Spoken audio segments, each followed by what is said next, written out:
তাআলা তখন ডাক দিয়ে বলবেন, ও জান্নাতীরা, এই কোরআনের ভেতরে জান্নাতের কথা যা যা ওয়াদা করেছিলাম, বিশ্বনবী তোমাদেরকে যা যা শুনিয়েছে, উলামায়ে কেরাম জান্নাতের যে নাজ নেয়ামতের বর্ণনা যা দিয়েছে সব পাইছে তো?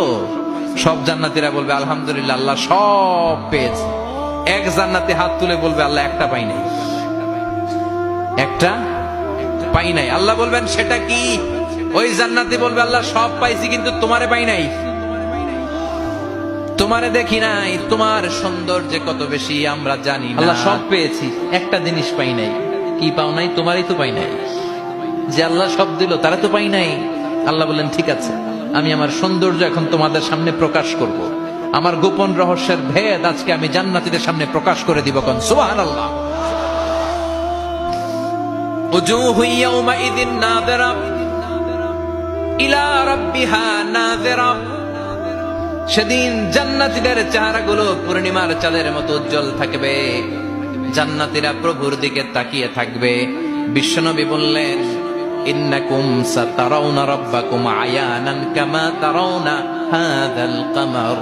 নিশ্চয়ই তোমরা জান্নাতের ভেতরে তোমাদের রবকে সচক্ষে চাক্ষুষ তোমাদের দুটি চোখ দিয়ে দেখবে, যেমনি আজকের পূর্ণিমার রাতে চাঁদটাকে তোমরা দেখতে পাও। এই চাঁদের দিকে তাকালে চাঁদের সৌন্দর্য যেমনি দেখো, সেদিন চাক্ষুষ দুটি চোখ দিয়ে তোমরা আল্লাহ তাআলার সৌন্দর্য দেখবে। কোন সুবহানাল্লাহ। রব্বুল আলামিন বিশাল জান্নাতের ভেতরে এক কনফারেন্সের আয়োজন করবেন। বিশাল কনফারেন্স হলের ভেতরে আল্লাহ তাআলা ওনার গোপন রহস্যের প্রকাশ করে দিবেন, নিজের সৌন্দর্য জান্নাতীদের কাছে প্রকাশ করবে।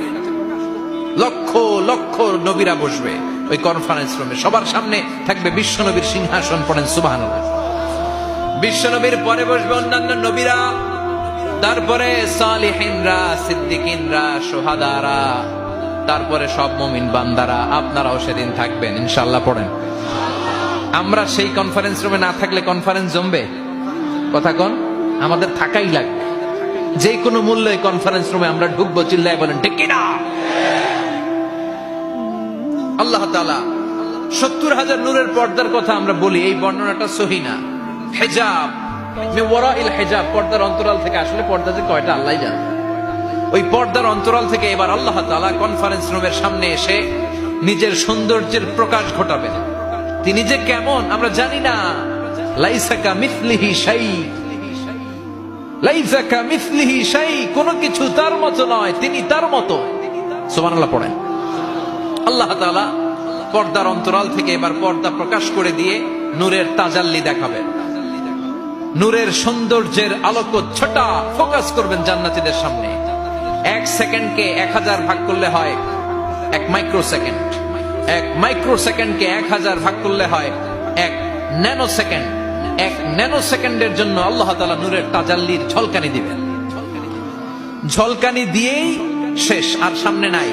কিন্তু ওই এক ঝলকানিতে আমরা পাগলের মতো ওই ঝলকানির দিকে তাকিয়ে থাকবো, এইভাবে তাকিয়েই থাকবো। কিন্তু সামনে কিন্তু আর নাই। ওই একবারের জন্য একটু দেখাইছিলেন, ওইটার দিকে তাকিয়ে থাকবো। এইভাবে তাকিয়ে থাকতে থাকতে লক্ষ লক্ষ কোটি বছর কেটে যাবে। নবীরা তাকিয়ে থাকবে, ওলিরা তাকিয়ে থাকবে, সালিহিনরা তাকিয়ে থাকবে, শুহাদারা তাকিয়ে থাকবে, আমরা তাকিয়ে থাকবো।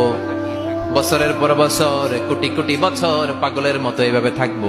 পাগল হয়ে যাবে, সব পাগল হয়ে যাবে, সৌন্দর্য দেখে পাগল পাড়া হয়ে যাবে। কিন্তু সামনে কিন্তু নাই। এরপরে হুর গেলমান এরা এসে নবীদেরকে বলবে, ও নবীরা, ও অলিরা, আল্লাহর সৌন্দর্য দেখলেই চলবে, আমাদের কিছু হক আছে না? সুবহানাল্লাহ। পড়েন।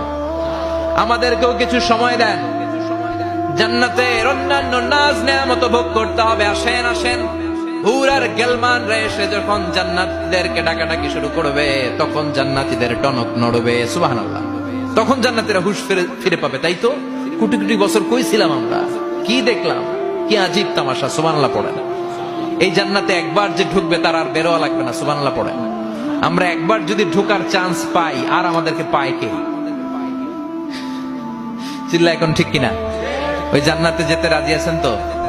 রাজি আছো মুসলমান?